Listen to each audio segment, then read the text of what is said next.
Ulam natin guys. Magandang hapon. Tayo magtatapos na ng Ramadan. Ito, ulam natin ngayon. Pananghalian to. Ito,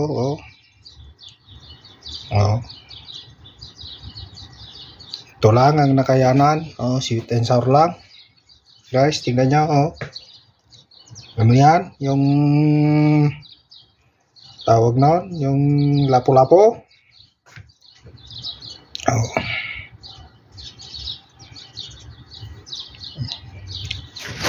Sarap kaya to guys. Tignan nyo. Masarap to. Lagyan ko na lang ng wala namang guys, cauliflower at saka ko lang ay nilagay ko. Sweet and sour to.